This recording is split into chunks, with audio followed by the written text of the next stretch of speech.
Donc pour ce troisième module, on va travailler sur une coiffure du soir un peu plus apprêtée, tout en restant assez naturel. Nous allons travailler sur un chignon bas, quelque chose d'assez flou, et je vais vous montrer toutes les petites astuces pour pouvoir vous coiffer facilement à la maison.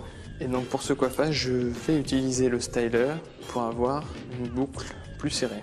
Donc je procède de la même manière en prenant des séparations qui font environ 2 cm d'épaisseur. Donc c'est ma première étape, je vais boucler l'ensemble de la chevelure. Avant de se marier, on a parfois des idées bien précises sur ce que l'on veut, mais il est important de toujours se faire conseiller par des professionnels. Parce que parfois, le style de la coiffure ne correspondra pas forcément à la robe, ou alors au niveau de votre profil, ça ne sera pas forcément élégant. Donc toujours avoir l'avis d'un professionnel.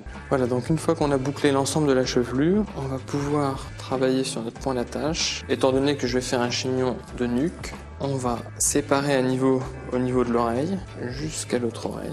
On va diviser à nouveau la nuque en deux et je vais crêper le côté gauche que je vais ensuite enrouler bien serré. Et c'est ce qui va créer la base du chignon qui va me permettre de fixer toutes les autres mèches dedans. Alors il est important que ça soit bien serré. Et comme je vous disais, faites très attention à ce que les pinces n'exercent pas une pression trop forte au niveau du cuir chevelu. Donc là, je vais à nouveau crêper ma chevelure, mais au préalable, je vais mettre un petit accessoire.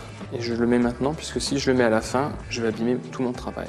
Et donc je vais travailler autour de cet accessoire. Donc à nouveau, on procède au crêpage de l'ensemble de la chevelure. Donc comme je l'expliquais précédemment, il est toujours important de crêper dans le sens dans lequel on veut mettre sa mèche. Donc laquer légèrement en racine pour donner du corps et fixer le crêpage. Ce qu'il est important de savoir, c'est que dans les coiffures du soir, il faut toujours crêper si on veut que le chignon ne bouge pas.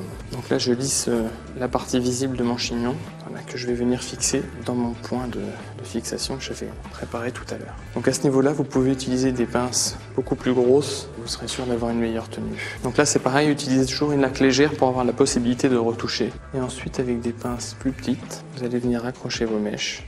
Faites bien attention aussi à toujours utiliser des pinces qui ont la couleur de votre chevelure. Donc ensuite je vais travailler les mèches sur l'avant, que je vais faire repasser vers l'arrière, mais tout en gardant de la souplesse pour rester dans l'esprit du chignon. Quelque chose de très doux. Et avec ce type de coiffure, vous pouvez laisser des cheveux retomber, ça donne un effet beaucoup plus naturel et moins sophistiqué. Donc en conclusion, pour ce chignon, ce qui est important de retenir, c'est le point de fixation qui est très solide. Et ensuite, vous rabattez les mèches dans le sens que vous souhaitez. Gardez des mèches toujours détachées autour du visage pour garder un côté beaucoup plus naturel.